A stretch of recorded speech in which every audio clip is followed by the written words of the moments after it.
சித்தர் பூமி. அனைவருக்கும் வணக்கம். ஏல்பி அஸ்ட்ராலஜர் டாக்டர் சாந்தி தேவி ராஜேஷ்குமார். இந்த நாள் இனிய நாளாக அமைய வாழ்த்துக்கள். நமக்கு வெளிநாடை பற்றி இப்போ நிறைய கேள்விகள் வருதுங்க. நம்ம வாழ்க்கையில் ஒரு நிகழ்வு, ஒரு கிராமப்புறங்கள் எல்லாம் ஒரு பழமொழி ஒன்று உண்டு. உள்ளூரில் நல்ல மாடு உள்ளூரில் விலை போகாது அப்படின்னு சொல்லிட்டு, அந்த மாதிரி நம்ம எவ்வளோதான் நம்மளுடைய திறமைகள் இருந்தாலும் அந்த திறமைகளுக்கான தீனி அப்படிங்கிறது இங்கே இருக்கா அப்படின்னா நிச்சயமாக இல்லை அப்படின்னு தான் சொல்லணும். அது அவங்களுடைய ஜாதக அமைப்பு படியும் அந்த மாதிரியானது இருக்குது அப்படின்னு சொல்லலாம். நல்ல திறமை இருந்தும் நல்ல ஒரு புத்திசாலித்தனமான ஒரு சூழ்நிலைகள் இருந்தும் எல்லாமே இருந்தும் நம்ம இங்கே நம்ம எதிர்பார்க்குற மாதிரியான ஒரு அமைப்புங்கிறது இருக்காது. அப்போ என்ன பண்ணுவோம், நம்ம எதிர்பார்ப்ப வெளிநாடு தேடி ஓடக்கூடிய ஒரு சூழ்நிலைகளை தந்துடும். அப்போது இந்த வெளிநாட்டில் போய் யாரெல்லாம் நல்ல வளமான வாழ்க்கையை வாழ முடியும், இல்லை வெளிநாட்டில் போய் அவங்க கஷ்டப்பட போகிறாங்களா, இல்லை வெளிநாட்டில் அவங்க சாதிக்க போகிறாங்களா, வெளிநாட்டு யோகம் என்பது அவங்களுக்கு வரமா சாபமா அப்படிங்கிறத நீங்கள் புரிஞ்சுக்கக்கூடிய காலம் இருக்கான்னா நிச்சயமாக இருக்குது அப்படின்னு சொல்லலாங்க. ஏன்னா ஒவ்வொரு ஜாதகர்களுடைய சூழ்நிலைகளும் எப்போதுமே லைஃப் லாங் ஒரே மாதிரியாலாம் இருக்கிறதில்ல. ஒரு சிலருக்கு 25 வயசில் வெளிநாட்டு யோகம் இருக்கும். அவங்க வெளிநாடு போவாங்க, நல்லா சம்பாதிப்பாங்க. 3 வருஷம் 4 வருஷம் சூப்பராக இருக்கும். அவங்க இங்கே தேவைகளை பூர்த்தி பண்ணி இடம் வாங்குவாங்க, வீடு கட்டுவாங்க, செட்டில் ஆகிடுவாங்க. ஒரு சிலர் 10 வருடங்கள் அங்கேயே இருப்பாங்க, கிரீன் கார்டு வாங்கிடுவாங்க, அங்கேயே பிஆர் அப்ளை பண்ணிவிடுவாங்க. அவங்களுக்கு அங்கேயே இருக்கக்கூடிய வாய்ப்புகள், சிட்டிசன்ஷிப் கூட ஏற்படக்கூடிய ஒரு வாய்ப்புகளை கொடுத்துரும். இன்னும் ஒரு சிலருக்கு போவாங்க, 20 வருஷம் 30 வருஷம் இருப்பாங்க. அதுக்கப்புறம் அவங்க சொத்து பத்து எல்லாமே இங்கே வாங்குவாங்க. அங்கேயும் ப்ராப்பர்ட்டி சொத்து இருந்தாலும் அதை வரும்போது வித்து டிஸ்போஸ் பண்ணிவிட்டு பணம் எடுத்துகிட்டு வருவாங்க. இங்கே கடைசி காலகட்டங்களில் ஹாப்பியாக இருப்பாங்க. ஒரு சிலருக்கு வாழ்நாள் பூராமே வெளிநாடு அப்படிங்கிற ஒரு நிலை தான் இருக்கும். ஒரு சிலருக்கு போவாங்க, ஒரு வருஷத்துலேயே திரும்பி வந்துடுவாங்க. பணம் கட்டின பணமும் வேஸ்ட் ஆகிடும், சம்பாதிக்கவும் மாட்டாங்க. அதனால் கடன் தொல்லைகளும் ஏற்படும். இது நிறைய பேருக்கு நடந்திருக்கு அப்படின்னு சொல்லலாம். இன்னும் ஒரு சிலர் என்ன பண்ணுவாங்க, வெளிநாட்டில் போய் சம்பாரித்து அங்கேயே அவங்க ஏதாவது பெரும் பணம் வரணும் அப்படிங்கிற பேராசையினால் பணத்தை அங்கேயே தொலைச்சிட்டு, இல்லை யாரையாவது நம்பி அந்த பணத்தை கொடுத்துட்டு உழைச்ச உழைப்பெல்லாம் அவங்கள்ட்ட விட்டுட்டு வெறுங்கையோடன் திரும்பி வந்த நிறைய நிகழ்வுகளும் இருக்குது. அதே மாதிரி வெளிநாட்டில் போய் விபத்து ஏற்பட்டு அந்த விபத்தின் காரணமாக ஊருக்கு வந்தவங்களும் இருக்காங்க.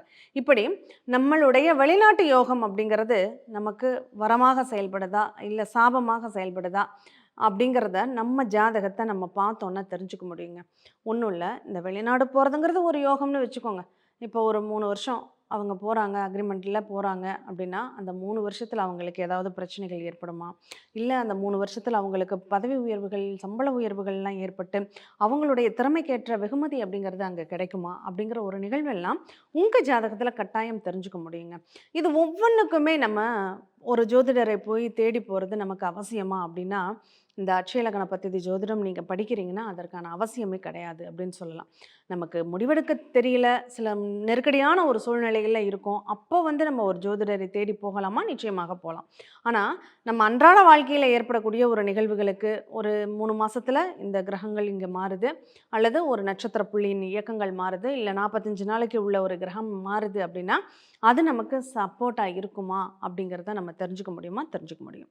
இப்போ உதாரணத்திற்கு ரிஷப லக்னத்தில் பிறந்த ஒருத்தர் வெளிநாடு போகிறாரு. அந்த வெளிநாட்டில் போகும்போது அவருக்கு குருவுடைய 45 நாள் வருதுன்னு வச்சுக்கோங்களேன். கண்டிப்பாக அவர் வாழ்க்கையில் சில சங்கடங்களை இந்த 45 நாளில் அவர் சந்திப்பார் அப்படின்னு சொல்லலாம். ஏன்னா அப்போ அந்த குரு 12ஆம் இடத்துலேயே இருந்ததுன்னா அந்த பிரச்சனைகள் அவருக்கு கண்டிப்பாக தொந்தரவுகளை ஏற்படுத்தும் அப்படின்னு சொல்லியிருக்கு. அப்போது இதனால் நம்ம தெரிஞ்சுக்கக்கூடியது என்ன, இந்த 45 நாள் நம்ம கவனமாக இருக்கணும், இந்த 45 நாளைக்கு கொஞ்சம் யார் பிரச்சனைகளையும் சிக்கிக்காமல் இருக்கணும் அப்படிங்கிறத நம்ம தெரிஞ்சு வச்சுக்கணும். இன்னும் ஒரு சிலருக்கு அந்த ஒரு வருஷம் சூப்பராக இருக்கும். ஒரே ஒரு நாள் மட்டும் அந்த 13 மணி நேரம் மட்டும் அவருக்கு பிரச்சனைகளை தரக்கூடிய காலமாக அமைஞ்சிரும். அந்த ஒரு நாளில் மாட்டுவாங்க பாருங்கள், அப்பப்பா சொல்ல முடியாது. சரி, இப்போ உதாரணத்துக்கு காலில் அடிபடக்கூடிய எனக்கு தெரிஞ்சு ஒரு நண்பர் ஒரு 2 நாட்களுக்கு முன்பு கீழே விழுந்துட்டாருங்க. சரி, என்னடா அவருக்கு அதுக்கு முன்னாடி ஒரு வாரத்துக்கு முன்னாடி தான் அவருடைய ஜாதகத்தை அவரே ஆய்வு பண்ணி எடுக்கிறாரு. நல்லா இருக்குது அப்படின்னு பார்த்துக்கிறாரு. ஆனால் அந்த 2 நாளைக்கு முன்னாடி அவர் கீழே விழுந்துட்டார். சரி, கீழே விழுந்ததுக்கான காரணம் என்ன, ஏன் இந்த பர்டிகுலர் டைமில் கீழே விழுந்தார் அப்படின்னு பார்த்தோன்னா, அந்த நேரத்தில் அவருக்கு 8ஆம் இடத்துல அவருடைய அந்த எதிர்பாராத திடீர் விபத்துக்கான காரணம் அப்படிங்கிறது அந்த 13 மணி நேரத்தில் மாட்டுது. அன்னைக்கு கோச்சாரத்தில் இந்த சந்திரனும் அவருடைய ஜாதகத்திற்கு 8ஆம் இடத்தை தொட்டே போகிறார். அழகா 12ஆம் பாவகம் அங்கே கால் வழுக்குது, அவர் கீழே விழுந்துடுறார்.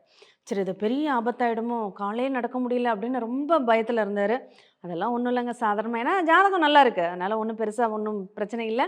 நீங்க கவலைப்படாதீங்கன்னா, அதே மாதிரி மறுநாளே எழுந்து அவர் நார்மல் ஆயிட்டாரு அப்படின்னு தான் சொல்லணும். இப்ப அந்த மாதிரி நம்மளுடைய 12ஆம் பாவகம் என்பது வெளிநாட்டு யோகம் மட்டும் கிடையாது. நம்ம உடல் உறுப்புகள்ல கால், பாதம் அப்படிங்கிற ஒரு நிகழ்வும் இருக்கு. அப்ப அப்படி ஏதாவது தொந்தரவுகள் எந்த பார்ட்ல, எங்க, எப்போ, எப்பல்லாம் பிரச்சனைகள் வரும் அப்படிங்கிறத நம்ம தெரிஞ்சுக்கிறது நமக்கு அவசியமான நிச்சயமாக அவசியம். ஒவ்வொன்னுக்குமே நம்ம அன்றாட வாழ்க்கையில ஜோதிடம் கலந்தே இருக்கு. அப்ப அன்றாட வாழ்க்கையில நம்ம பலன்கள தெரிஞ்சுக்கணும்னா, அதுக்கு அட்சய லக்ன பத்ததி ஜோதிடம் படிங்க, பாருங்க, பலன் பெறுங்க. மீண்டும் இனியதொரு நிகழ்வில் சந்திப்போம். நன்றி, வணக்கம். சித்தர் பூமி